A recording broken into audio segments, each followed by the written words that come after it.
do this.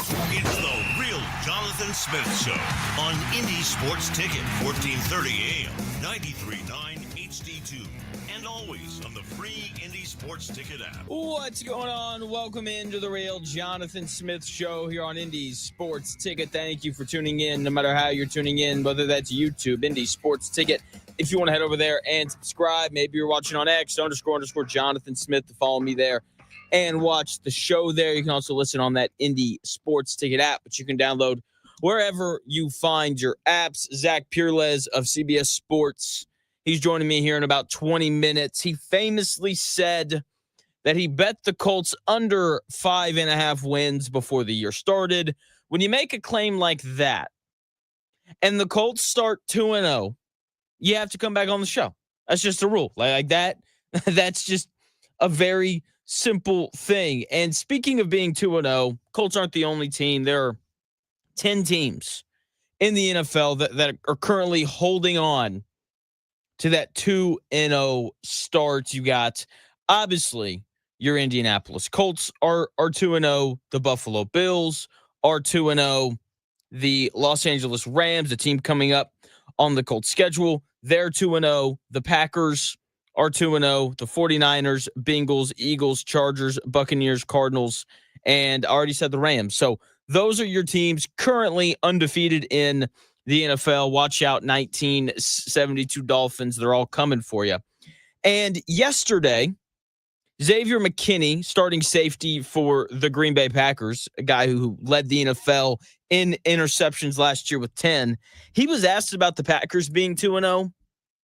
He just gave the best response ever to starting the season undefeated after only 2 weeks. Here's Packer safety Zaire McKinney talking about teams that are 2-0. I'm not going to sit up and say we're the best team in the NFL. I mean, it's just 2 games. We got a lot of football to play. And I think the biggest thing about being 2-0, like, to be honest, like, you can't really get complacent, and you can't feel like you won a Super Bowl, because it's a lot of that start off 2-0, and later in the season, they don't be worth shit. So I love that soundbite so much. There's a lot of them up that start 2-0, and at the end of the year, they don't be worth you know what. And he's right. He's so correct. Like, being 2-0, I think it's not overrated, because obviously you'd rather be 2-0 than 1-1 or 0-2. But like, of all the records, it is the most misleading. I like the Cardinals. I think the Cardinals are good. But we could also learn in 3 weeks that the Arizona Cardinals only started 2-0 because they played the Saints and the Panthers. It's very possible. Okay? We could look up in a month, and the Denver Broncos, who everyone thought was going to be good this year, and I still do think are going to be very good this year, and we could look up and the Broncos could be 2-4. Very possible. Okay? So there's still a lot to be learned about the rest of the season. With that being said, I do think that the Colts are a good football team. The offensive line has played really well. Daniel Jones looks really good. The weapons are being given the football consistently. A lot of questions about the defense. The defense, I don't think, is going to be very good, but if the offense continues to be this potent and the defense continues to force at least one turnover in every game that they play, then the Colts are going to be fine. Okay, simple as that. Now, 2-0 teams, you know, as Zaire McKinney said, sometimes you can look up at the end of the year and they cannot be worth any you know what. But I think the inverse can also be true about 0-2 teams. Okay, and whenever teams start 0-2, I hate this stat so much. People throw out this number about how teams that are 0-2 only make the playoffs 11% of the time. Okay? That is what people love to throw out. If you watched ESPN or any sort of sports talk thing this week, you've probably heard people bring it up. And it's a terrible stat because all of the bad teams drag it down. There are 10 teams in the NFL that are 0-2. And for like 8 of them, if they started 2-0, I would still predict them not to make the playoffs. Like, the Saints are bad, whether they're 0-2 or 2-0. Same goes for the Jets and the Dolphins and the Panthers and the Bears and the Browns and the Titans and the Giants. We knew they were going to be bad before they started 0-2. That's the reality of it. Okay? So, the record isn't everything. Okay? There are good football teams that start 0-2. And in the NFL now, where, 14 teams, almost half the league, make the playoffs, and there's an extra game to combat that 0-2 start, it really doesn't matter if you start 0-2 anymore and you have a good football team. The Kansas City Chiefs started 0-2, and they're probably going to make the playoffs because they're a good football team. It's really that simple. They have the best quarterback in the NFL. They played not one, but two really tough opponents. The Chargers in Brazil. International games are always weird. And then they played the Philadelphia Eagles without their two best wide receivers. Okay, their best wide receiver, Rashee Rice, he's out for the first 6 weeks of the season. Xavier Worthy got hurt week 1. He's hopefully going to be back week 3. Their defense is still good. And Patrick Mahomes and Andy Reid are going to figure it out. Like we've seen the Chiefs figure this kind of stuff out before. Okay? Really good football teams or well-coached football teams get better as the year progresses. And the Kansas City Chiefs are absolutely going to do that. The Texans. Everyone in the AFC South is rejoicing over the fact that the Houston Texans started 0-2. Can we also keep in mind that the Houston Texans played on the road against the Los Angeles Rams? A really good football team. The Rams are one of the 5 best teams in the NFL. That defense for the Rams is incredibly legit. Okay, they have 8 different players that have logged a sack this year. That's alarming because the Colts played them in 2 weeks. Okay, they have one of the best quarterbacks ever playing quarterback for them. Sean McVay is an outstanding head coach. We can just keep it running, right? Like, so the Texans lost a tough road game week 1 to the Los Angeles Rams. And then Monday night, they host the Tampa Bay Buccaneers, a team that your boy here picked to win the NFC, to be the 1 seed in the NFC because the Buccaneers are a really good football team. Baker Mayfield is a legitimate top 10 quarterback in the NFL. They're 2-0 despite their right tackle getting hurt in the middle of that Texans game. No Tristan Wirfs in their first 2 games, and no Chris Godwin. Todd Bowles, good head coach. The defense, still really good. So the Texans lost to 2 really good teams. Now, if they lose on Sunday on the road against the Jaguars, then if people want to write the Texans off, I'll get it. 0-3, much tougher to come back from than 0-2, especially when you look at this Houston Texans schedule. But there is still plenty of time for the Houston Texans to right their wrong, right? So sometimes you start 0-2 like the Kansas City Chiefs and the Houston Texans did because you just play 2 really good opponents in the first 2 weeks. It doesn't mean that you're a bad team. Simple as that. Also, I don't feel as good about this take, but I'm going to throw it out there anyway. I'm not going to write off the Bears yet. Everyone's like, yeah, the Bears are absolutely terrible. How about the Bears just have a first-time head coach coaching, in his first 2 NFL games? How about the Bears have a young quarterback who was coached by Matt Eberflus last year and had his offensive coordinator fired less than halfway through the year, and he's still kind of trying to figure it out? How about they played the Minnesota Vikings, who are a good football team, and they played the Detroit Lions, who are also a really good football team? This week, they're going to play the Cowboys, and Caleb Williams is probably going to throw for 7,000 yards on Matt Eberflus and that awful Dallas Cowboys secondary that allowed Russell Wilson to throw the football for 450 yards against them. And then, Bears might, I don't know if they will because the Cowboys are are better than I thought they'd be this year. I don't know if they're a good team. They're probably an average team. That's going to be capable of beating anybody. But the Bears win this week. I'll be very intrigued to kind of see how the tone on them flips. My point, 0-2 is not a death sentence.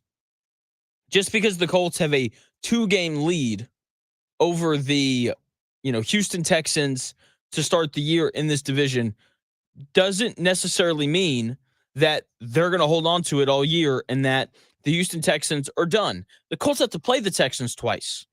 The Texans have beaten the Colts 3 times in a row. They could very easily make it 5 times in a row because that Houston Texans team is not terrible. Okay, that Houston Texans team is good, right? They're going to be fine, and it'll probably be the Colts and the Texans battling it out atop the division. Now, obviously, starting 2-0 is a major advantage for the Indianapolis Colts, and starting 0-2, like that's a pretty tough break for the Texans. But when you look at the Colts schedule, like they've got tough games coming up. Obviously, at the Titans this week is no big deal. That is a game that they should and need to win. Absolutely. It's very rare to call a game a must-win for a team that's 2-0, but beating the Titans at the Titans kind of feels like a must-win because their next 3 games after that are brutal. They get the Raiders. It's a good football team. I know they didn't look great on Monday night. Thankfully, 10 p.m. Eastern here is when it started, so a lot of people missed it. But they played a really good Chargers team. Okay, the Raiders at home on October 5th. Like, that game is not easy. And then they get the Cardinals at home, another game that is not easy. Okay, the Arizona Cardinals can play 2-0. Kyler Murray's healthy. That defense is good. That game is going to be tough. And then they're at the Chargers a month from now, or a little over a month from now. That game going to be incredibly tough. And then they get the Titans at home, right? Like, that month-long stretch is probably going to dictate whether or not the Colts win this division or not. I think those 4 weeks are that important. At the Rams, tough game. Raiders at home, tough game. Cardinals at home, tough game. And then at the Chargers, tough game. Okay, like, I don't think this is going to happen, but if it did, I wouldn't be surprised. The Colts lost all 4 of those games. I wouldn't be surprised in the slightest. That is a really tough month-long stretch, probably the toughest 4-week stretch for the Colts all season. Okay, because after that, you get the Titans and then the Steelers, who the Steelers don't look great. That defense has gotten just torn up these first 2 weeks. And then they get the Falcons in Germany, and then they're at the Chiefs. Like, that's, not too crazy. And then it's the Texans at home, very winnable. And then it's at the Jags, probably not a win, but still not an easy game. And then they're at Seattle, and then they get the Niners at home. I know that the 49ers are 2-0. I am just, like, by that point, Christian McCaffrey probably won't be playing. Brock Purdy will be playing on one leg. Trent Williams won't be playing, and George Kittle will probably be out too. So playing the Niners later in the year is really a break for the Colts, and then they close out the season with the Jaguars and the Texans. So that month-long stretch where they go to the Rams, they get the Raiders and Cardinals at home, and then they go to the Chargers.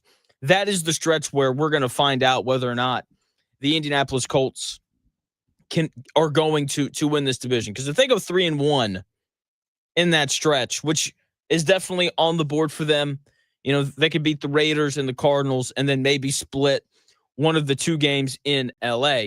Then, you're looking up at that point and they're 6-1, 7-1, something like that, 5-1 math. I'm not very good at it.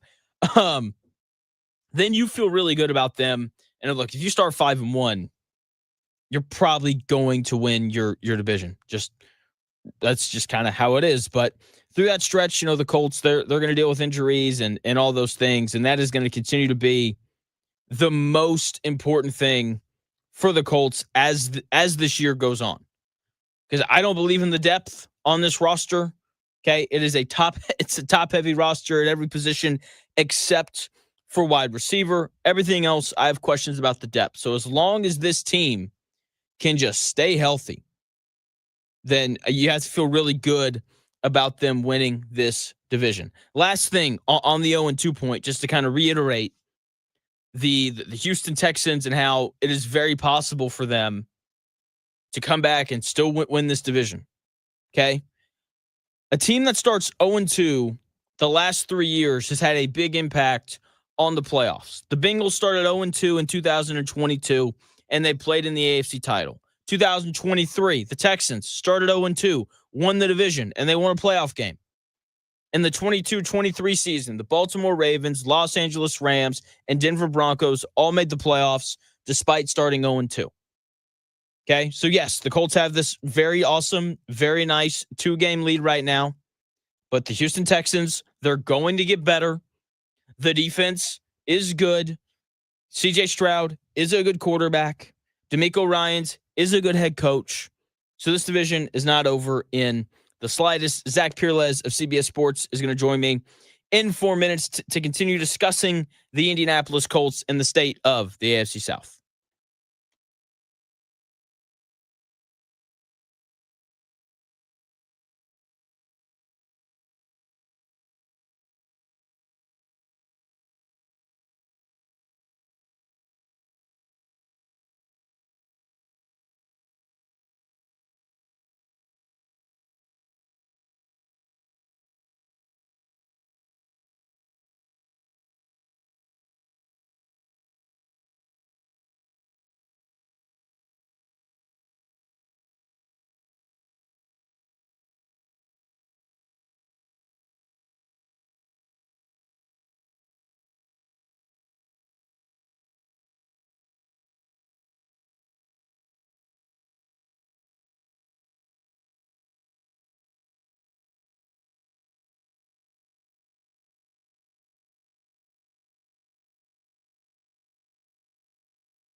The best takes.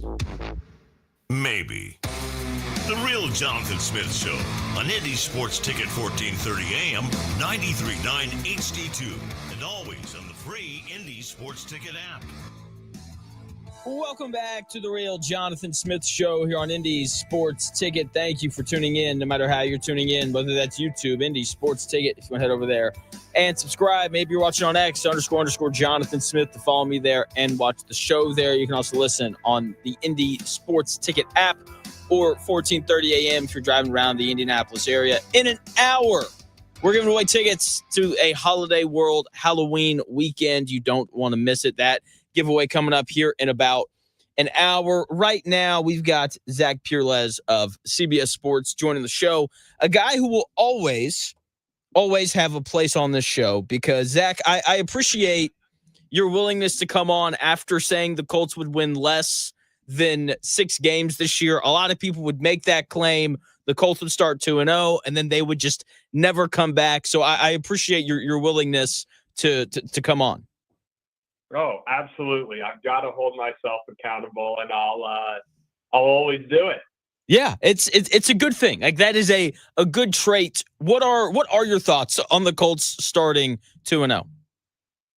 Yeah, really impressed. I went back this morning and was watching some film on them, and especially on Daniel Jones, because that's the guy that I've been by far the most wrong about so far, and I think most people have been wrong about so far. He's been really, really good. Really impressed by what he was doing. I think this was a number that I dug up. In 2023, Daniel Jones was 41st in passing success rate under pressure. Last year was 24th. This year, through 2 games, he is first in the National Football League. Jeez. It's only 2 games. Like that's kind of been my thing here, because I was not very big on the Daniel Jones thing either. How sustainable is this for him? That's a great question. It is semi-sustainable. I think that there's some really good things that the Colts have done. I've really been a Shane Steichen believer. I know that there have been some major up and downs, but when he has the weapons and the protection, he can draw some really good stuff. I've absolutely loved Tyler Warren. I think that this wide receiver group, and I think we talked about this over the offseason, this wide receiver group plus Tyler Warren, plus now with Jonathan Taylor doing what he's doing, it absolutely works. It's not only that the players are, they're not the best players, but they are very, very good for what they're being asked to do. So that part of it is sustainable. I don't know if he's going to continue to be this good under pressure. And I'm not quite sure that he's going to be able to play, kind of the mistake-free football or close to mistake-free that we've seen. There have been a few balls that have been put in harm's way that have ended up not hurting him. But I do think, if he can continue to be healthy, obviously health has been a big issue for him. Health has been a big issue for him. And just if he can continue to just make a few plays out of structure, and obviously health and being able to run is a big part of that, he can certainly be that level of quarterback that can make things work in Indianapolis, especially considering what's around him. And certainly looking at what the AFC South is off to, the start that the other 3 teams are off to so far. Joined by Zaire Pereles of CBS Sports, where he covers the NFL, and he writes a really good newsletter on top of that, talking about the Colts and their 2-0 start. How much of it is schedule? Because there's teams like the Cardinals, who I do like. Let me preface my next statement with that, where you start with the Saints and the Panthers and you're 2-0 because of that. Like, we see that the Chiefs are 0-2, not because they're bad, but because they played the Chargers and the Eagles. How much of this is the Dolphins aren't very good, and maybe the Broncos aren't as good as everyone thought that they were going to be, because they haven't looked good in these first 2 weeks? Yeah, certainly. The Dolphins were a team that I had kind of felt like it might be the end might be sooner rather than later for a lot of things down there. It's just kind of felt a little bit unsustainable. But beating the Broncos with the number of points that they scored and the number of yards that they put up, this wasn't like some fluke offensive performance. You get lucky here. They're obviously the game-winning field goal. That is wild, but still all game long, they move the ball up and down the field. And this is a good, talented defense, which is, yes, week 1, you can have the qualifier of that was the Dolphins. Week 2, there are no qualifiers. This was a really good game. Daniel Jones did face a decent amount of pressure and absolutely performed and stepped up when he did. I mean, this is a terrific defense, probably one of the top defenses in the league we expected coming in. And you just saw like the Colts skill players beating even Patrick Surtain II, which was really impressive. They were not scared of him. So yeah, I think that maybe week 1 you can have that qualifier in there, but this past week, like, I could not have been more impressed. Obviously, I would still say I'm a big believer in sometimes, especially early, the result is completely outside how I feel about a team. If the Colts had lost that game 28-26, I believe, then I'm still saying, wow, that offense looked great. And then the fact that they win is obviously a big added bonus. It is, and the offense does seem legit. But Zach, like I'll just be honest, man. I said this on Monday, and people were not happy with me. There's still a part of me that kind of thinks that the clock is going to strike midnight and Daniel Jones is going to turn back into a pumpkin. How likely is that? How real is this?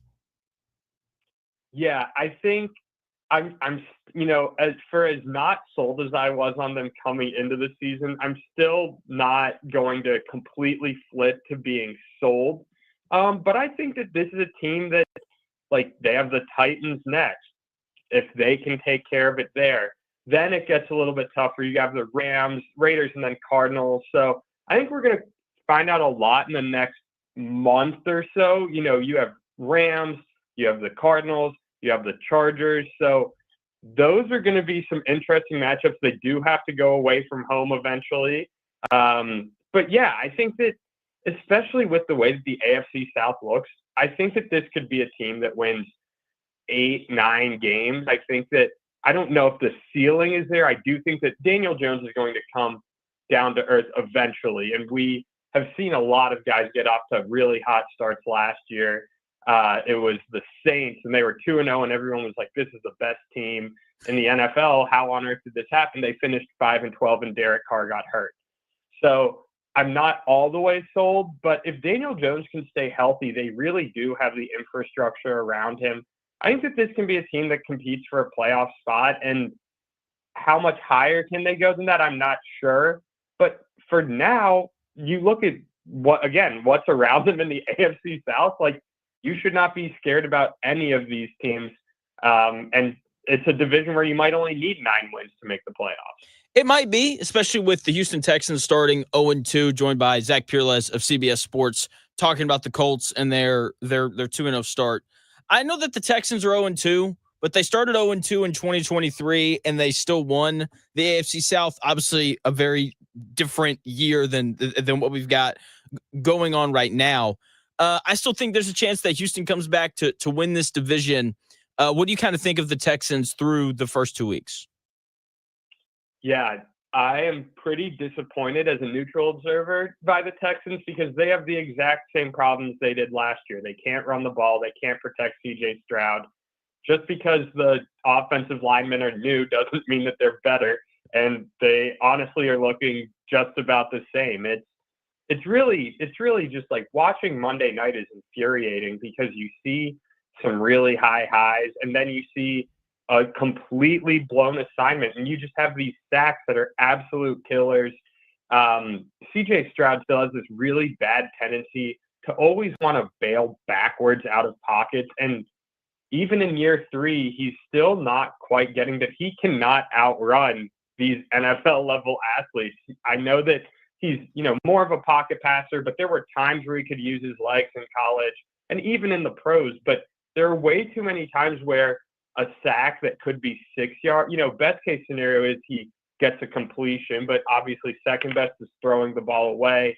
Then the third best scenario is you eat the ball and you lose 5 yards. He so often bails backwards out of these pockets and takes 12-yard sacks, 13-yard sacks. And so you end up in 2nd and 23 instead of 2nd and 14 or 15. And that's been really disappointing. I do think that there's still so much talent there on the defensive side of the ball, but the offense is just it's hard to watch. CJ Stroud, he makes some bad situations worse.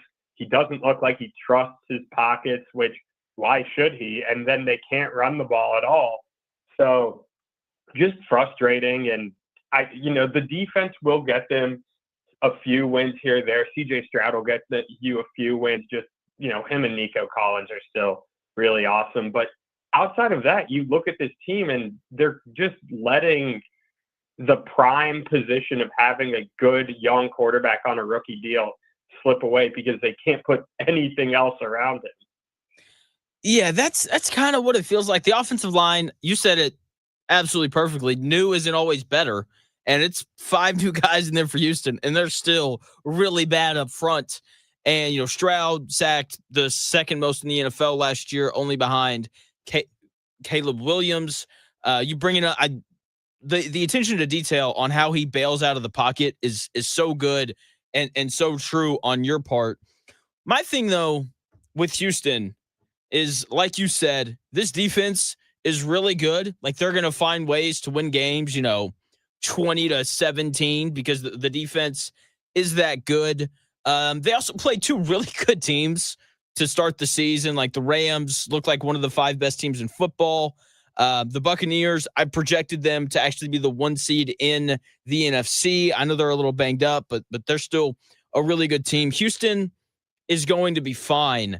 What do you think of the Jags? Because I thought that they'd be better this year than they were last year. I think that's true, but they should have started 2-0, but they just kind of gave that game away. What do you make of Jacksonville through 2 weeks?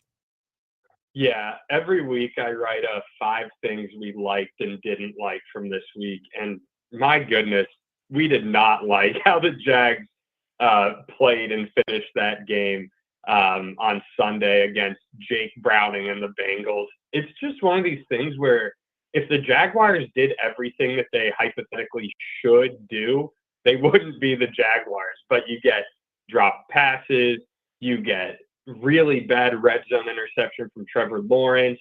He's spraying balls kind of on throws that he really needs to be able to make. Brian Thomas Jr. had one of the worst and kind of strangest efforts I've seen in terms of just not running through passes that were thrown to him. He had a horrible drop on a pass that would have sealed the game. So, yeah, the Jaguars, they should be better. And the sad thing is, I really like some of the things that they've done. Their running game has really gotten going. Liam Cohen's come in and revitalized their screen game.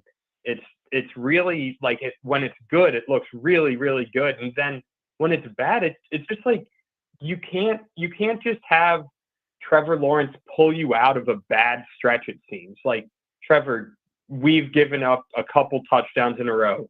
Go win us this game. And he probably should have if Brian Thomas Jr. doesn't drop that ball. But it just seems like when the mistakes start, they don't stop for Jacksonville. So the defense is a big question. They will be better than last year, but it's from a neutral observer's point of view, it's so frustrating to watch. It definitely is. As someone who bet them over 7.5 wins on the year, it's just like, if they get to 7, I'm just going to think back to week 2 and be even more annoyed by it than I already was. Joined by Zach Pereles of CBS Sports, talking about the AFC South and the Colts 2-0 start. I won't ask you about the Titans. I think everyone understands that they're just not very good. Brian Callahan, though, is he a sneaky candidate for first head coach fired, or is it just clearly Coach McDaniel in Miami?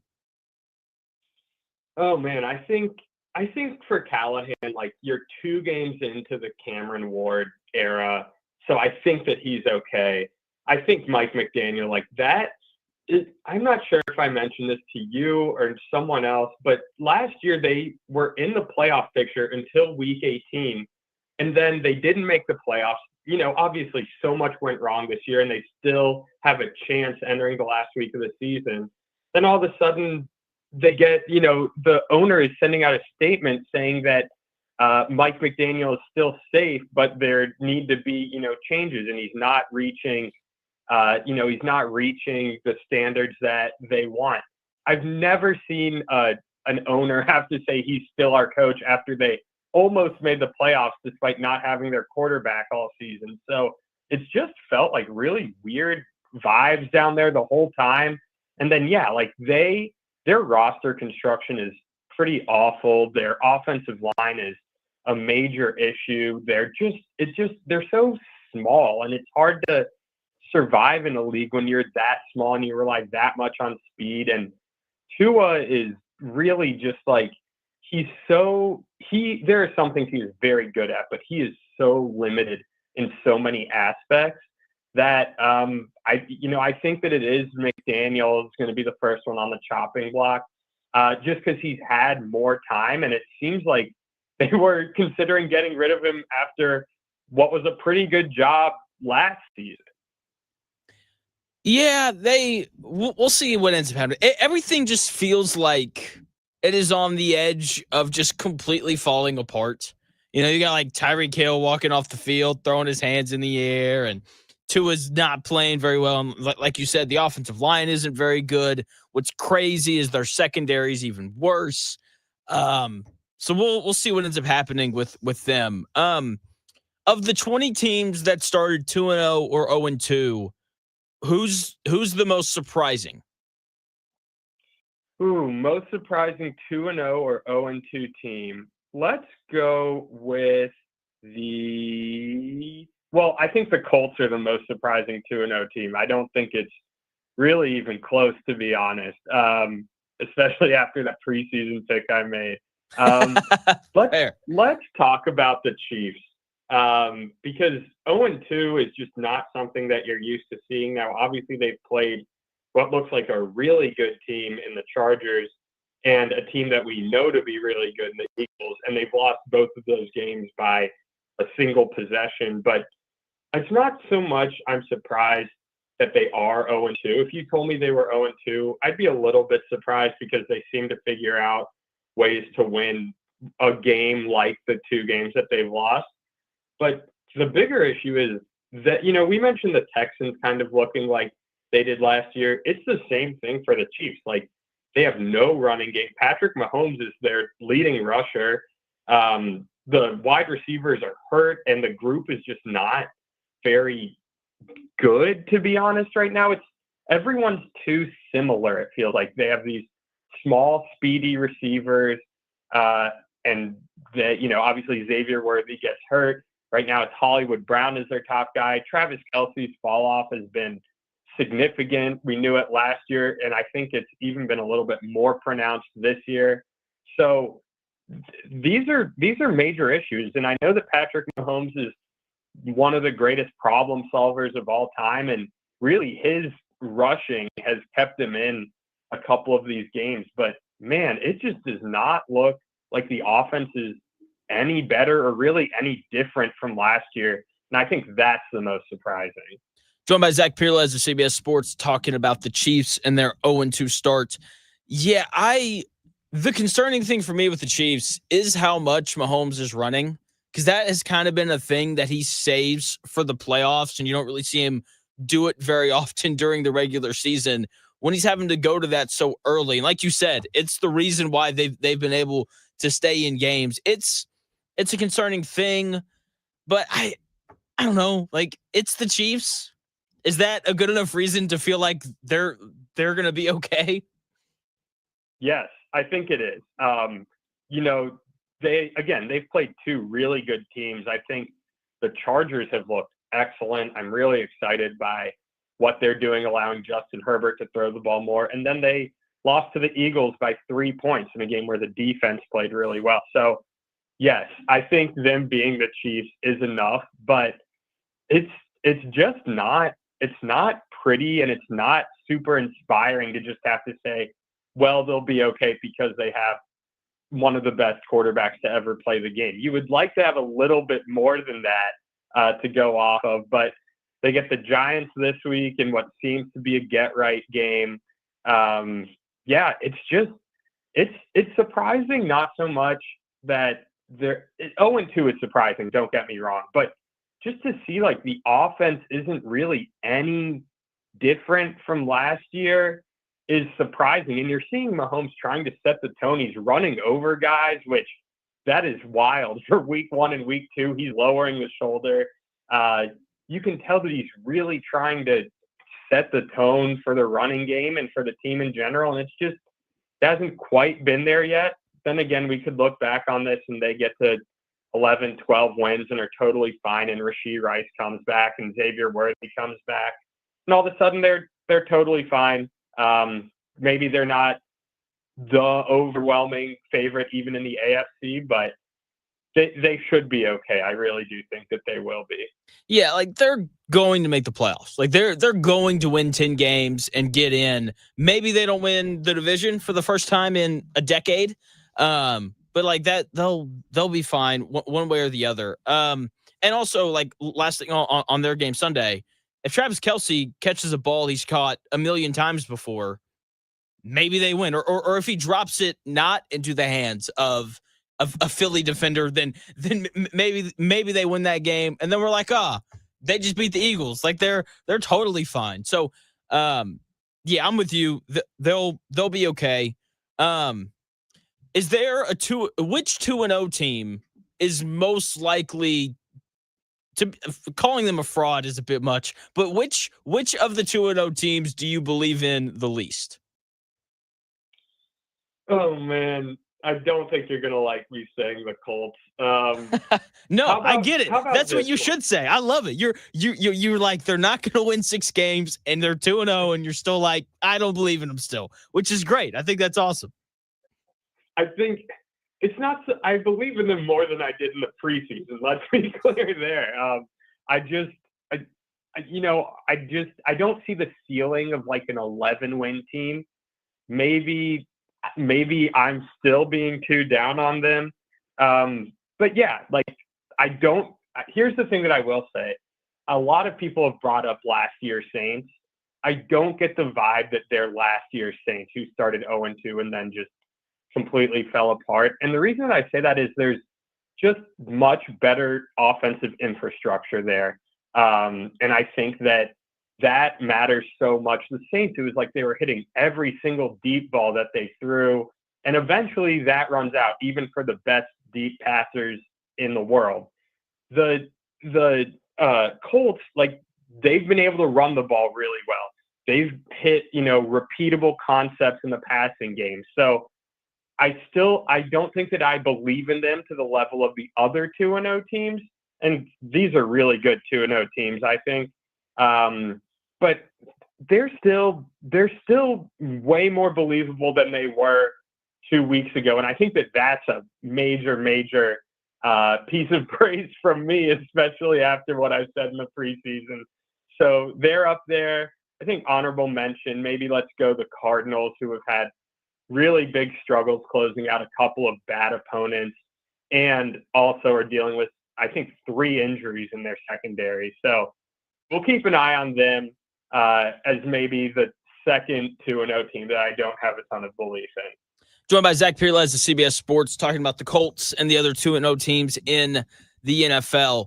I get your hesitancy on the Colts. Like, trust me, like I'm still hesitant. Like I get it. And then just to bring up the Saints last year, just so that the listeners know, like their first 2 wins were against the Panthers, who weren't very good, and the Cowboys, who didn't make the playoffs either. So I do think that's part of it. As you mentioned earlier, the Colts do have a win over a Broncos team that is at a minimum talented, and people do expect to be good. I'm not a believer in the 49ers, which feels very wrong to say. If Kobe Bryant of the Seattle Seahawks knew how to lift his arms up, then they don't win week 1. I still can't believe that ball that Brock Purdy threw got through that window. And last week, And then last week they beat the Saints by 5. And the biggest thing though, I just don't believe in their ability to stay healthy. Like it is like George Kittle's already hurt, Brock Purdy's already hurt, McCaffrey's going to get hurt, Trent Williams is going to get hurt. I just struggle to believe in their health. Yeah, no, I think that's totally fair. And you're right. Like they haven't looked great in either of their wins. The thing that I'll say is that I really believe in Kyle Shanahan. Yeah. The thing that I don't believe in, though, if you want to play the other side, is that the NFC West looks awesome. They have 3 2-0 teams and 1 1-1 team. So yeah, that's a really tough division. They are old. They could, have these issues, the health wise, but I believe in them a tiny bit more. I think I just believe in their proof of concept a little bit more. But we'll certainly see. They would probably be up there in terms of the teams, the 2-0 teams I believe in the least. I just have seen Kyle Shanahan do this so many times. That is the counter. Kyle Shanahan made Mac Jones look like a competent NFL quarterback on Sunday. Like that's all the proof you need right there. Last thing for you, Zach, and I will let you go. You talked about this team a little bit earlier, but if I had to declare the best team in the AFC, it's probably the Bills or the Ravens. But like if someone said it was the Chargers, I'd smile and be like, you might be right. How good are they? Like, are they the third best team in the AFC? And could they potentially be a team who could maybe win the AFC? Yeah, I think the Chargers have looked awesome. And for as much love as Justin Herbert is getting, the defense is not getting nearly enough credit. Like, this is a group of guys who last year, it's a bunch of youngsters and Derwin James. And last year they had the ups and downs that a bunch of youngsters would have. This year, they look really good. I think defensive coordinator Jesse Minter is a future head coach in the next 5-6 months. They have looked really, really good defensively. I don't think that if you told me they have a top 5 or 10 defense and a top 5 or 6-ish quarterback, that's a pretty good combination right there. I do worry a little bit about the offensive line. They haven't really been able to run the ball. If Rashawn Slater were there, I'd feel a lot better. That injury is just devastating, and you see it in the run game. But if you said they're a top 3 AFC team, I certainly would not argue with you. I think that they look right up there. And with Herbert, you have a chance, and this receiving core is really coming along. They have guys that fill their roles really well. And I think that I certainly wouldn't argue with you there. Sweet. That makes me feel better. I said that on TikTok the other day, and people went crazy. So, I had to be sure. Zach, thanks for your time, man. Yeah, thanks for having me. That is Zach Pereles of CBS Sports. You can check him out on X at Zach_Pereles. Very talented writer over at CBSSports.com. Does a great job covering the NFL. When we come back in 4 minutes, we will continue to cover the NFL by talking even more Indianapolis Colts.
favorites in today's sports world.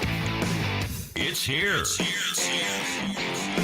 The real Jonathan Smith Show on Indy Sports Ticket 1430 AM, 93.9 HD2, and always on the free Indy Sports Ticket app. Welcome back to the real Jonathan Smith Show here on Indy Sports Ticket. Thank you for tuning in, no matter how you're tuning in, whether that's YouTube, Indy Sports Ticket. If you want to head over there and subscribe, maybe you're watching on X, __ Jonathan Smith to follow me there and watch the show there. You can also listen on the Indy Sports Ticket app or 1430 AM. Right now, or I guess Friday, 9 a.m., head over to IndySportsTicket.com because Dick's Last Resort is serving up sarcasm and dishing out all the grub your good faces can handle. Starting Friday at 9 a.m., go to IndySportsTicket.com, click on the Sweet Deals tab to get not one, but two $25 gift certificates for only $25. Double your money and then go spend it on really good food, okay? Dick's, they're serving up good food and a good time. I've been before. Went with my whole family. We convinced my parents to go, my siblings and I. We haven't laughed like that at a dinner since. It's an absolute blast. Go and take advantage of that sweet deal. And the Colts should take advantage of Tyler Warren all year. He's just so good at football. Like there's a list of players, and I need to sit down and make the list. But there's a list of players in the NFL that just like bring me joy when I watch them play football. You know, like one of them is Matthew Stafford. I watched that guy play quarterback, and I'm just like, geez, man. Just makes me happy for some reason. And Tyler Warren is kind of creeping into that category of like, man, like this dude, when I watch him play football, it just brings a smile to my face because of his ability to catch the football. He blocks incredibly well. He makes plays after the catch. Like there's a rep of him blocking on Sunday against Nick Bonito, one of the best edge rushers / linebackers in the NFL, a guy who had 13 and a half sacks last year. And he just like blocks Nick Bonito one-on-one and drives him into the dirt. It's awesome. It's awesome. So I love Tyler Warren. I'm so glad that he is a Colt. And I've got more thoughts on Tyler Warren. And I've got Holiday World tickets to give away here in about 25 minutes. More thoughts on Tyler Warren, though, in 4 minutes.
do this. It's the Real Jonathan Smith Show on Indy Sports Ticket, 1430 AM, 93.9 HD2, and always on the free Indy Sports Ticket app. What's going on? Welcome back to the Real Jonathan Smith Show here on Indy Sports Ticket. Thank you for tuning in, no matter how you're tuning in, whether that's YouTube, Indy Sports Ticket. If you want to head over there and subscribe, maybe you're watching on X _ Jonathan Smith to follow me there and watch the show there. You can also listen on the Indy Sports Ticket app or 1430 AM if you're driving around the Indianapolis area on yet another beautiful, beautiful day. Hour number 2 getting underway. Zach Pereles joined in hour number 1. He was good. Today's show brought to you by Holiday World and Splashin' Safari. Freaking love that place. They're doing awesome Halloween-themed weekends right now through October 26th. Get down to Santa Claus, Indiana while you can. Have a great time with, your kids and all that kind of stuff. And go make some great memories. And you know what? I'll send you down there. Here in about 20 minutes, I'm going to give away tickets to Holiday World Halloween 2025. Call the number in 20 minutes, 317-228-1430. They're going to have an awesome sky drone show. It's going to be an absolute awesome weekend. So make sure you call in 20 minutes to win those tickets. Tyler Warren is winning the hearts of every Indianapolis Colts fan so far during his time here in Indianapolis. And I'm a big movie guy. I was hoping to go see a movie yesterday. Wasn't able to. It's okay, though. I will run it back at some point whenever I get the chance. But watching Tyler Warren play football is like watching John Wick. Like the John Wick movie, it's so incredibly simple. It's Keanu Reeves kicking butt and taking names for 2 hours. And it's awesome. I love the entire thing because it's just fun and entertaining. And that is what it is like watching Tyler Warren play football. He kicks butt and takes names for, 3 hours. He catches everything. It's fun. It's entertaining the entire time. He catches everything. Okay. Big, catch radius, all those things. Okay. He's great after the catch, right? Like once he gets the ball in his hands, you saw him make not one, but 2 guys miss on that Denver Broncos defense on Sunday when he caught that little, it wasn't really, it was like a little out route. He catches it, turns up field, makes 2 guys miss, and he picks up, like 15 yards. Okay, like he's just so incredibly dynamic, right, in terms of when he catches the football and when he has it in his hands. And then he's been really good at blocking as well. Okay, like the one snap where, he's got his hand in the dirt, and the Colts are like, hey, go block Nick Bonito, one of the best edges in the NFL. And so, they snap the football, and Tyler Warren's just like, okay, let me take my go-go gadget arms, get him on Nick Bonito's pads, and then just not let go. And he just moves him.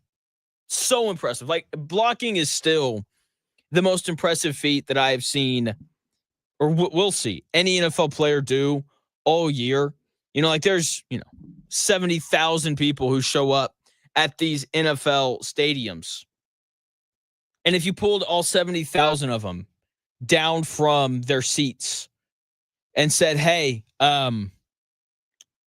we want you to catch, the majority of the people in the crowd could probably catch a football. Half of them could probably throw a football halfway decently. I'm sure there's a couple of people in the crowd who could probably, run a decent 40 time or whatever. But there's no one in the crowd on Sundays, 70,000 people who could put their hand on the ground and block an NFL defensive lineman. There's not one. And so to have Tyler Warren, a guy who can catch and run and make plays, but then also put his hand in the dirt and move bodies, it is such a valuable thing that has really kind of helped elevate this Colts offense to start the season, right? He's just another weapon that the opposing teams have to worry about. Okay. I still can't believe that the Bears took Colston Loveland over Tyler Warren. I mean, like I just it's baffling until you realize that it's the Bears, and this is just what the Bears do. They just make mistake after mistake after mistake. And I wonder if this is how the Buccaneers felt when the Colts took Rock Yassin over Sean Murphy Bunting, who's still in the league. Unlike, I don't think Rock Yassin is playing anywhere. Or I wonder if this is how like the Rams felt last year when the Colts took Leatu Latu over Jared Verse. You know, it's like Jared Verse just dominates every snap playing at Florida State. Meanwhile, Leatu Latu, has good tape at UCLA. Like, don't get me wrong, but it's just all the other stuff with Leatu Latu. It's like he's got good hands and he's got good feet and he projects, to be a really good rusher and all this kind of stuff. And like the Bears did the same thing with Colston Loveland. It's like, like with Colston Loveland, it's like, hey, he's faster and more explosive and, all this kind of stuff. It's like, I don't know. Did you watch Tyler Warren play football? I feel like it's pretty obvious if you watched them both play football. And so just it's really a blessing for the Colts. Colston Loveland, I think he's got one reception in 2 weeks. Tyler Warren currently leading all tight ends in receiving yards. So just a really valuable big time break that went the Colts' way during the NFL draft. So nice. Like that's made life on Daniel Jones and the rest of this offense so much easier. Yes, Ross, Quinyon Mitchell was available last year when the Colts took Leatu Latu. And it was so frustrating because pound of the table is a bit much, but I definitely said that the Colts should take Quinyon Mitchell with the 15th pick last year.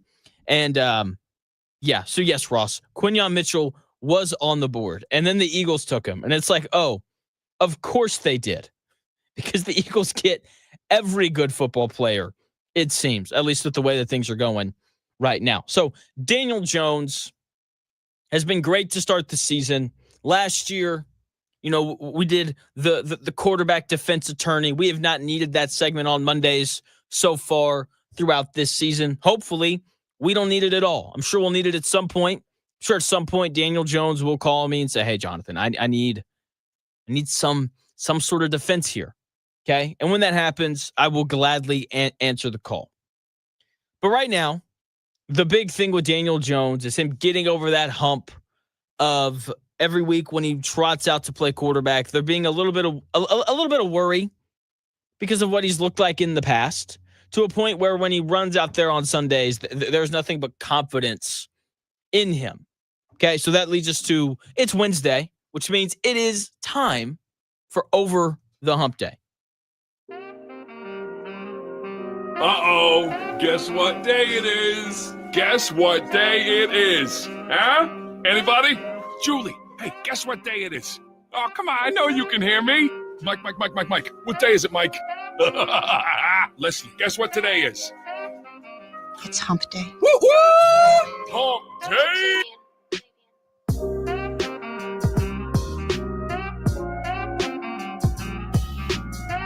No, as a coach, I gotta get us over that hump. I gotta get them comfortable, knowing that you're gonna be in close games and you gotta make plays coming down the home stretch. I mean, in the tournament, we were right there. I just didn't get them over the hump, man. And that's something that I live with every day of my life. Because I truly believe that was the team to really make some noise and get to the finals, and I just couldn't get them over the hump. Over the Hump Day, brought to you by Mike Woodson, former Indiana basketball coach, a guy who just couldn't ever seem to get the Indiana Hoosiers over the hump. Daniel Jones currently trying to get over, this hump of going from project quarterback trying to, fix his career to quarterback who has fixed his career.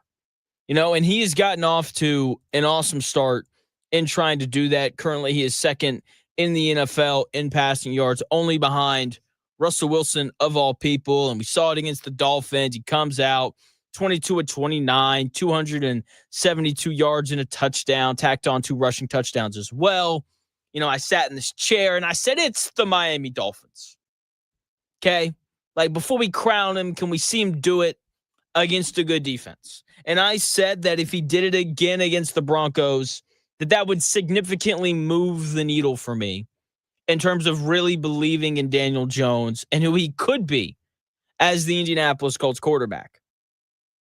And then he walks out there and, he goes 23 of 34 for 316 yards. Shout out to Jonathan Taylor for busting a 2-yard pass for 43 yards and a touchdown. And then he tacks on another QB sneak touchdown as well. And it has really moved the needle for me. Okay, I am not at a point where I'm going to sit here and say that Daniel Jones is officially over the hump and he has been reformed and he's going to be this amazing quarterback the rest of the way. Didn't move the needle that much for me. It's still only 2 games.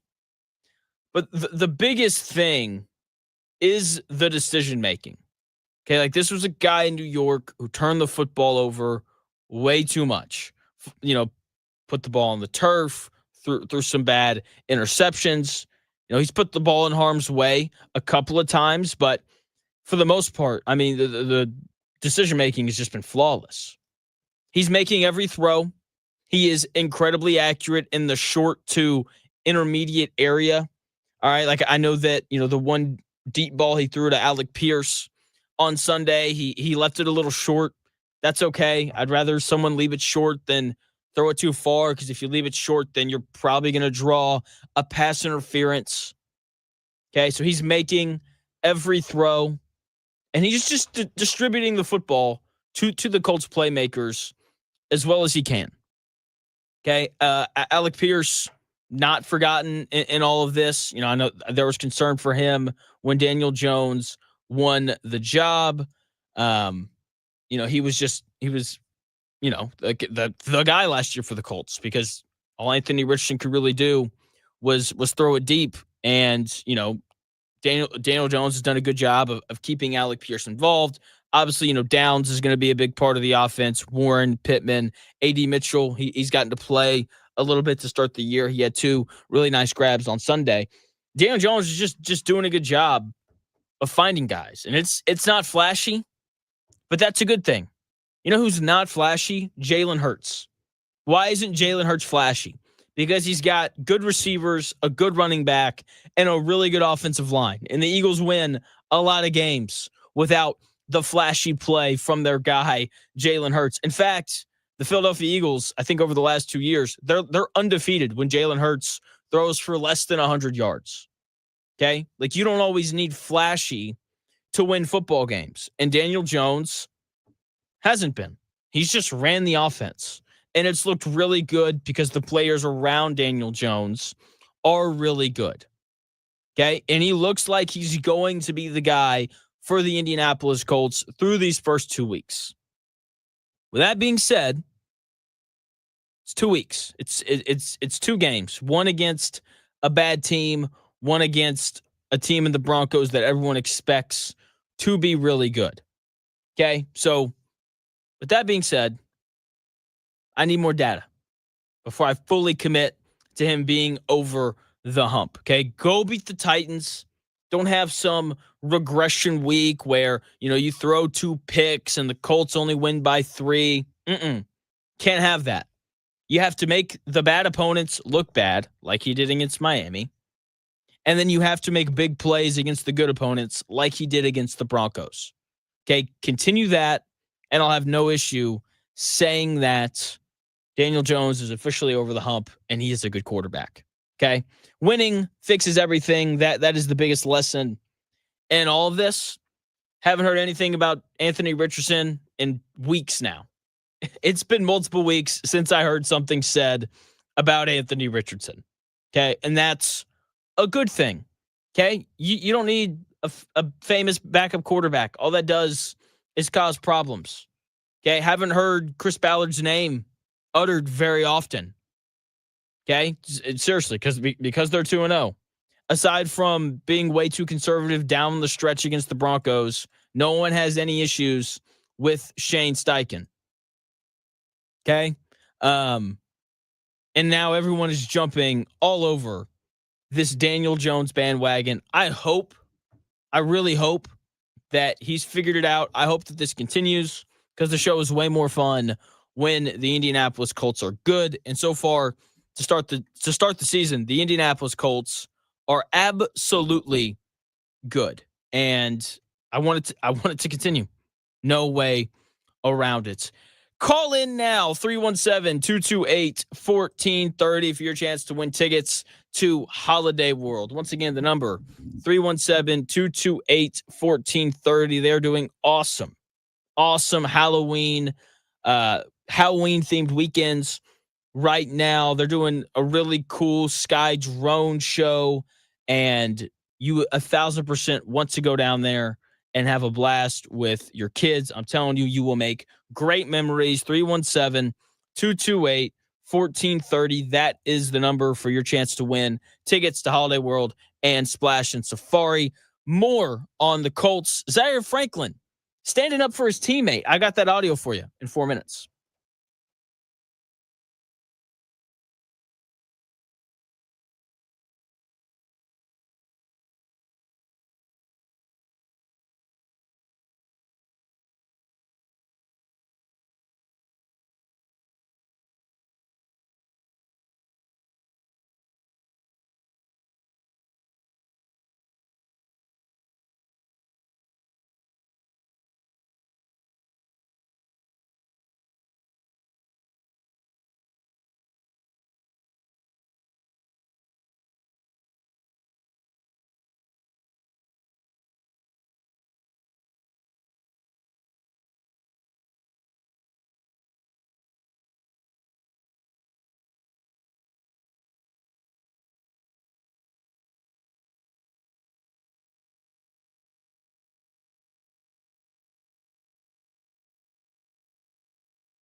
tickets at noon. The Real Jonathan Smith Show. Now, this is Indy Sports Ticket, 1430 AM, 93.9 HD2, and always on the free Indy Sports Ticket app. What's going on? Welcome back to the Real Jonathan Smith Show here on Indy's Sports Ticket. Thank you for tuning in, no matter how you're tuning in, whether that's YouTube, Indy Sports Ticket. If you want to head over there and subscribe, maybe you're watching on X __ Jonathan Smith to follow me there and watch the show there. You can also listen on that Indy Sports Ticket app or 1430 AM. Congratulations to Scotty Close for winning our tickets to Holiday World and Splashin' Safari.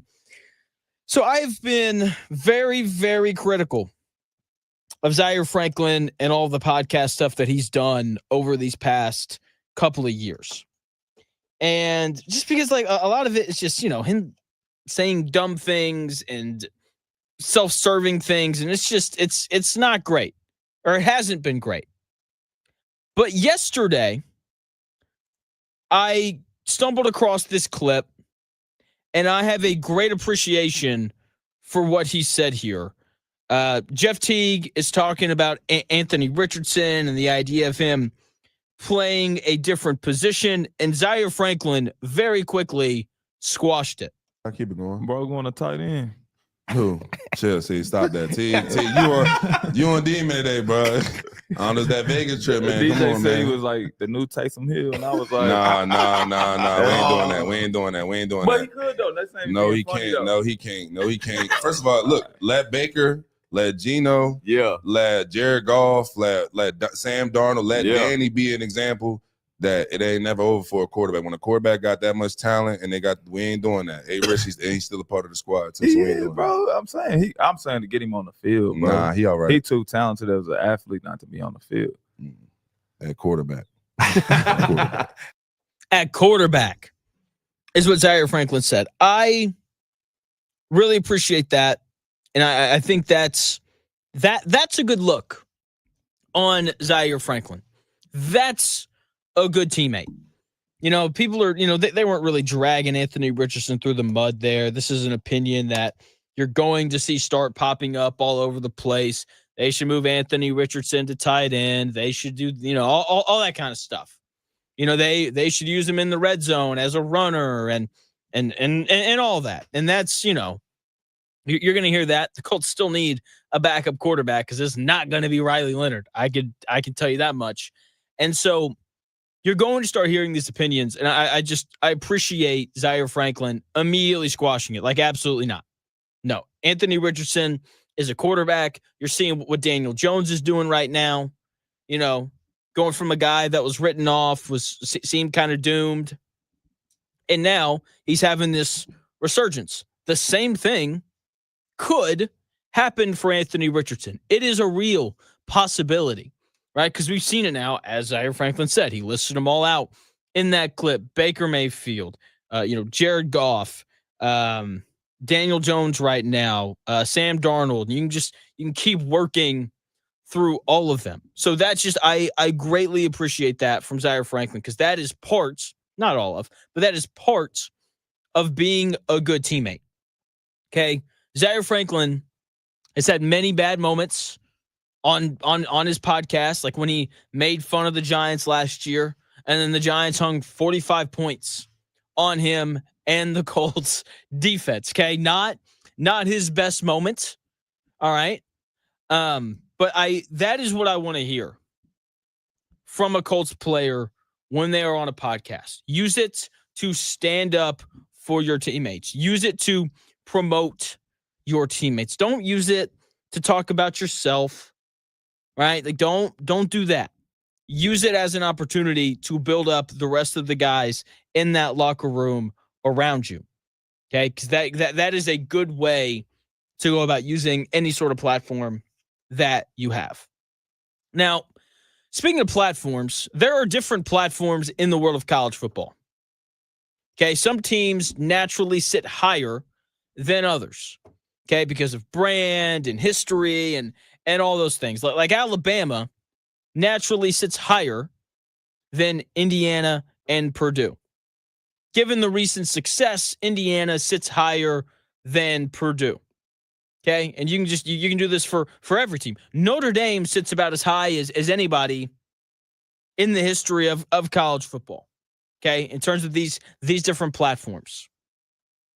Notre Dame is the first 0-2 team since 1988 to be ranked. And people are having a fit about it because people always want to complain about the AP poll and all these things. So here's my first question. Can people stop complaining about the AP poll in the world of college football? It is the most annoying thing ever. The AP poll doesn't even matter. Okay, the AP poll does not determine what 12 teams make the college football playoff at the end of the year. Okay, like it is literally just a number beside a name right now that means absolutely nothing. Okay, doesn't mean anything. Also, the ranking is supposed to reflect the 25 best teams in college football. I have seen people complain about Notre Dame being ranked despite losing a tough game week 1 to Miami and losing a tough game week 2 to Texas A&M, 2 of the 10 best teams in college football. People are complaining about it. Oh, how can Notre Dame be ranked? They're 0-2. They're 0-2. How can they be ranked when USF isn't? They beat Boise State, who's no longer ranked, and they beat Florida, who's no longer ranked. And then they got trounced by Miami. How can Notre Dame be ranked? I can't believe I'm doing a thing here defending Notre Dame. But Notre Dame is clearly one of the 25 best teams in college football. Okay? Sorry that they didn't go on the road to Miami and beat a really good football team. Sorry that they couldn't beat Texas A&M, who is, as always, as talented as any other team in the world of college football. Okay? They played them both close. Right? They are clearly one of the 25 best teams in college football. And that is the point of these rankings and of these polls. We're not ranking resumes. Okay? Like someone threw out this absurd idea, because that's the truth. Just this absurd idea that if USF had started 3-0 after beating a now unranked Boise State, a now unranked Florida, and Miami, that they should have been the number one ranked team in the country. And that to me is just absolutely absurd. Okay? Like, we're not ranking resumes. Obviously, your resume matters, right? That's how you support the ranking. But ultimately, we are ranking the 25 best teams in college football, right? Like, that is the point of the AP poll and the coaches poll and all those other things. And also, the coaches poll isn't very good either. Okay? So it's just annoying listening to college football fans complain about everything, right? Because that's just kind of where we're at with college football, which is currently very interesting. Okay? UCLA, their head coach got fired. Virginia Tech, their head coach got fired. Because they got fired, a 30-day transfer window opened up for both of those teams. All those guys can transfer with no penalty over the next month.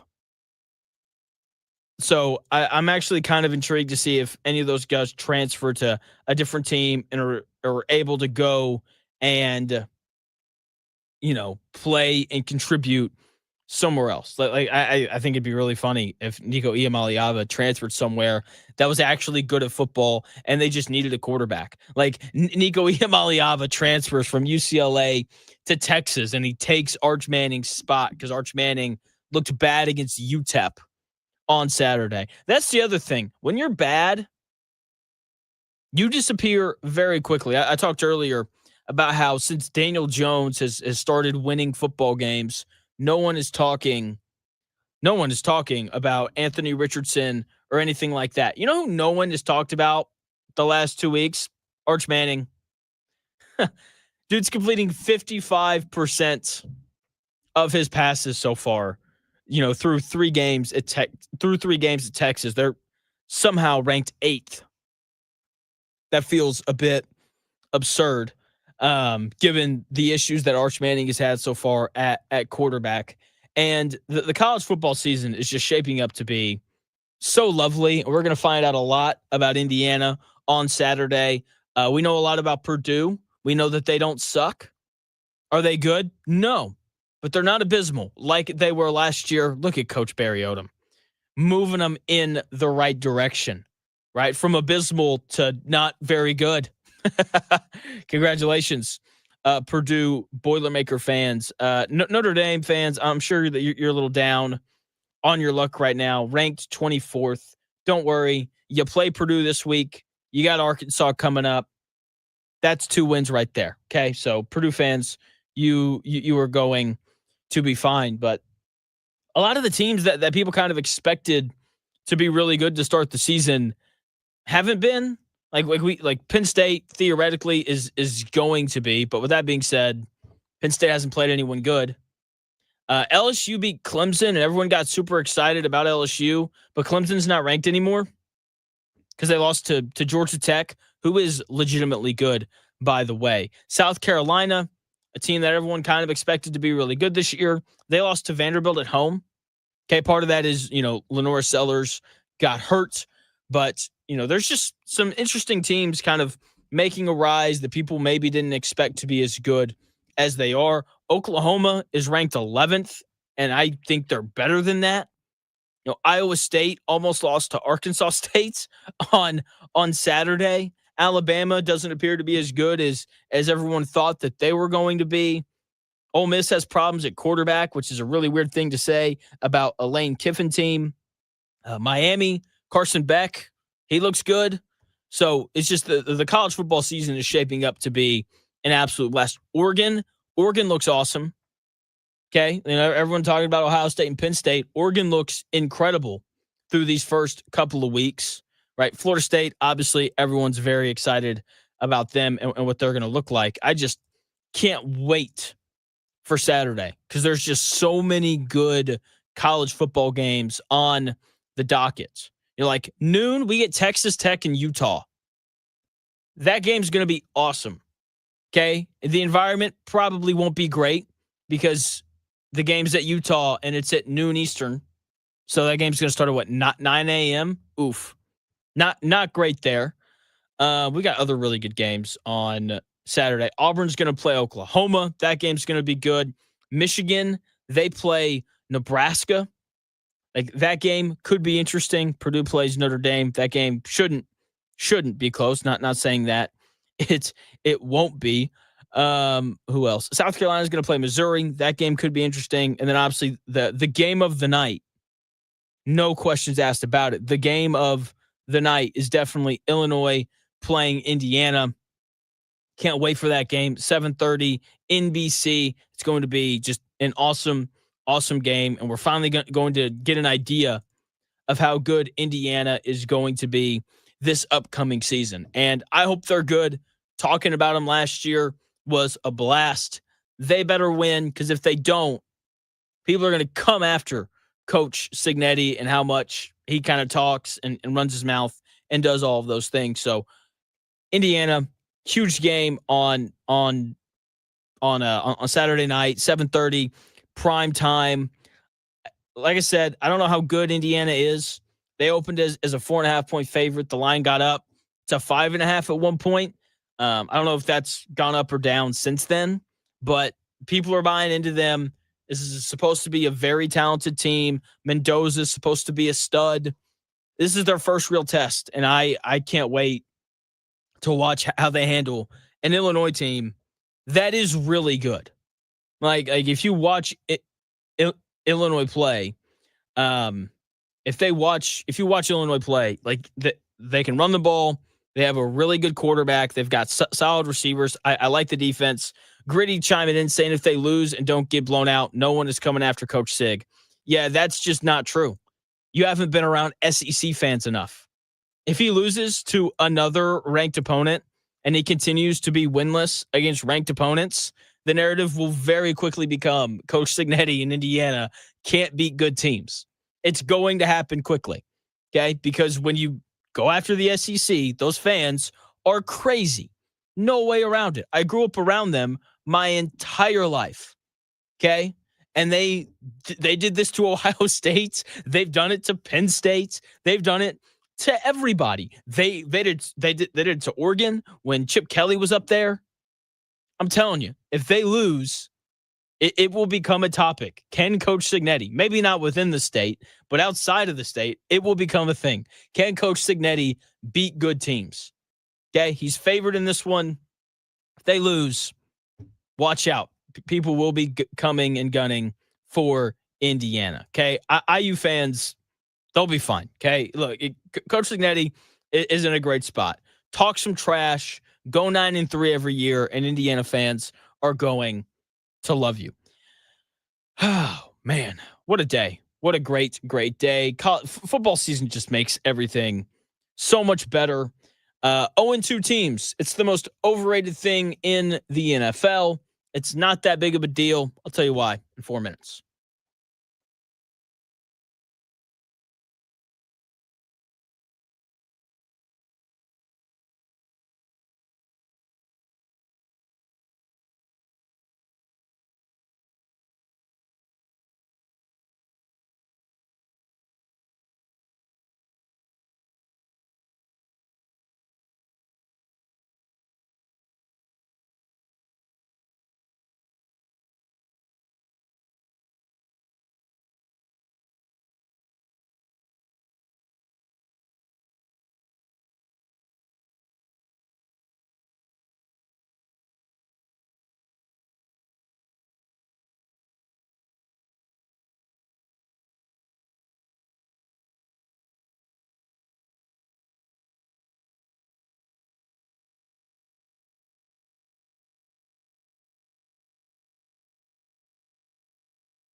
may, one day, be a must-listen for sports enthusiasts.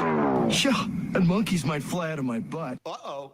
The Real Jonathan Smith Show on Indy Sports Ticket 1430 AM, 93.9 HD2, and always on the free Indy Sports Ticket app. Welcome back to the Real Jonathan Smith Show here on Indy Sports Ticket. Thank you for tuning in, no matter how you're tuning in, whether that's YouTube, Indy Sports Ticket. If you want to head over there and subscribe, maybe you're watching on X, _ Jonathan Smith, to follow me there and watch the show there. And, of course, you can also listen on that Indy Sports Ticket app. I think Scotty Close is calling in. He won our tickets earlier. Buddy, I am back on the air. Hopefully you can hear me say this. I'm back on the air. I think this is him. Oh, man. I don't really know what to do here. Scotty, if that's here, let's do this. We're gonna take a little risk. All right. So I hope this is Scotty Close on the line. Scotty, I'm back on the air. Call me back when the show's over. I'll have time to fully do all of your information and stuff. If this isn't Scotty, then this is a really, really awkward thing. So call me back at like noon. I'll be able to do it during Dan's show, which is going to be great today, by the way. Okay, you know, if you listen to the Dan Dockett show, we got Ryan Burr on at 2:00 today, and then Rob Dibble, he's getting you ready for the upcoming Major League Baseball playoffs. Like I said, it's going to be a great show today with Dan Dockett. So make sure you tune in from noon to 3, and make sure you don't write off any 0-2 teams. Okay, and don't just immediately pencil in all these 2-0 teams as good. There's 20 teams that are 2-0 or 0-2. Okay, 10 of them are 2-0. A couple of them are going to prove to be fraudulent. Okay, and there's a couple of 0-2 teams who may surprise you. I love what Xavier McKinney, Packer safety, had to say about, you know, his Packers team being 2-0 and just about 2-0 teams in general. I'm not going to sit up here and say we're the best team in the NFL. I mean, it's just 2 games. We got a lot of football to play. And I think the biggest thing about being 2-0, like, to be honest, like, you can't really get complacent, and you can't feel like you won a Super Bowl, because it's a lot of that start off 2-0 and later in the season they don't be worth shit. So it's so true. Okay, like 2-0 teams crumble and get hurt or whatever all the time. The Saints last year started 2-0. They won 5 games. That's just the reality of it. All right, and it's not fun, but that's, like I said, that is the reality. Okay, like, you have to continue to play good football for the next 15 weeks. Okay, like, a lot can happen in almost 4 months. Okay, guys get hurt, guys get traded, teams get better, teams get worse, problems emerge in the locker room. All sorts of different things can happen to teams that are 2-0, and the inverse can be true about teams that are 0-2. Okay, people love to throw out the stat that teams that are 0-2 only make the playoffs like 11% of the time. But it's a terrible stat because all the bad teams drag it down. Okay? The Browns, Jets, Dolphins, Titans, Giants, Bears, Panthers, and Saints. Well, maybe not the Bears. All those other teams, though, the other 7, excluding the Bears, they all could have started 2-0, and I still wouldn't have picked them to make the playoffs. Once again, I will refer you back to the New Orleans Saints last year, who started 2-0, right? They ended up being bad, which wasn't surprising because everyone thought they were going to be bad before the season started. Okay? And the numbers have changed because more teams make the playoffs than ever before, 14. And there's an extra game now, 17 games as opposed to 16. It is easier to overcome the 0-2 start. Okay, it's why you shouldn't be worried about the Texans, and it's why you shouldn't be worried about the Chiefs. They're both going to be fine. Okay?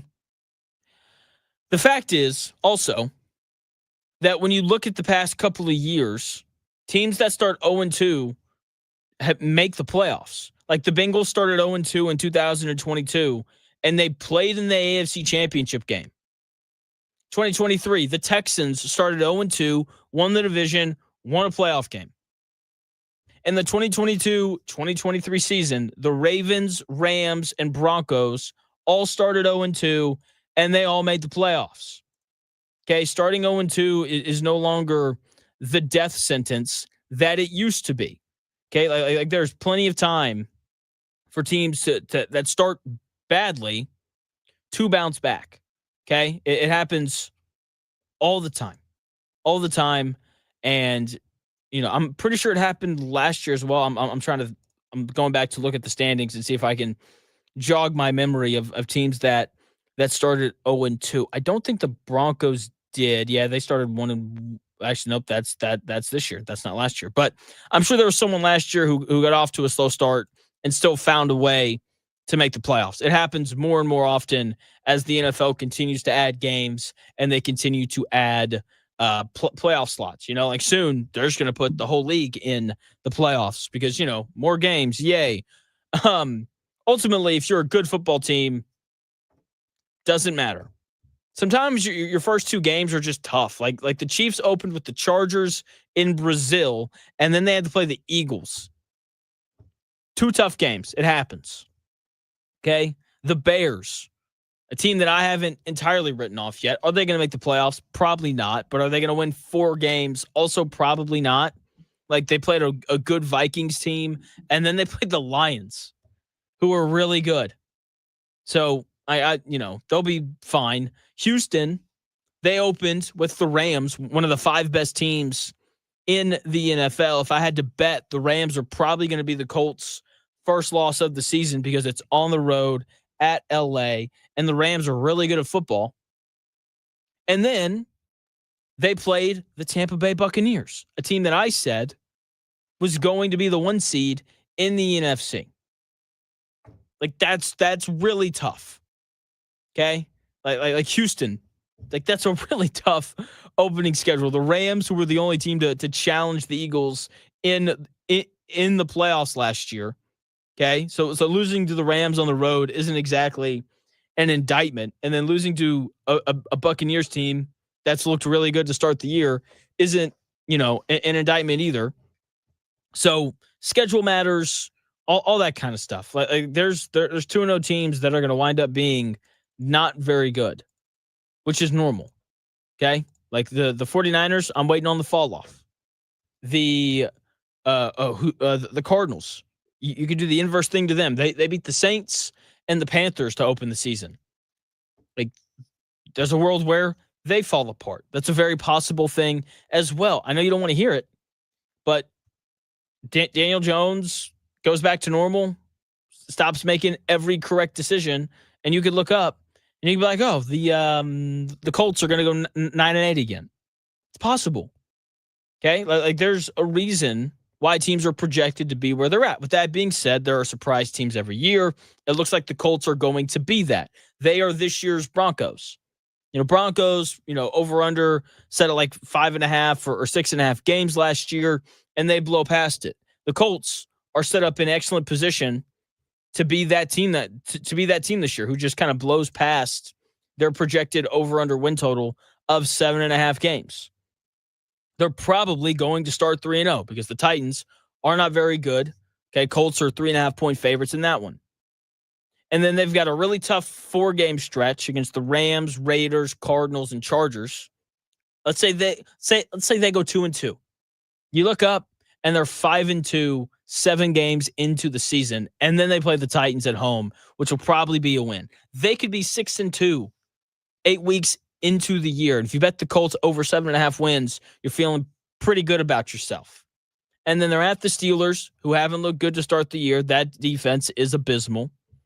And then they play the Falcons in Germany. Those games are weird. And then they're at the Chiefs, who look beatable this year. And then it's the Texans at home, very winnable. At Jacksonville, very winnable, even though Jacksonville's better this year than they have been. And, the Colts never win down there. And then they're at Seattle, tough game.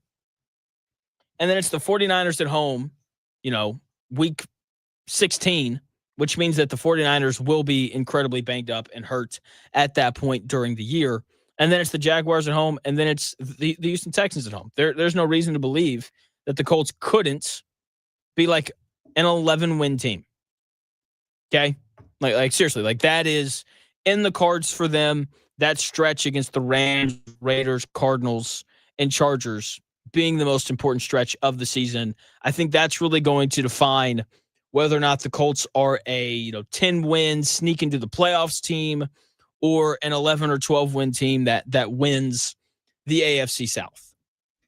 Okay, like that's the reality of it. Because every other game outside of that stretch, it's like if there is a tough game, it's followed by a game that's not overly concerning, But like the Rams are really good. The Raiders are a good football team. The Chargers, third best team in the AFC. The Cardinals are 2-0.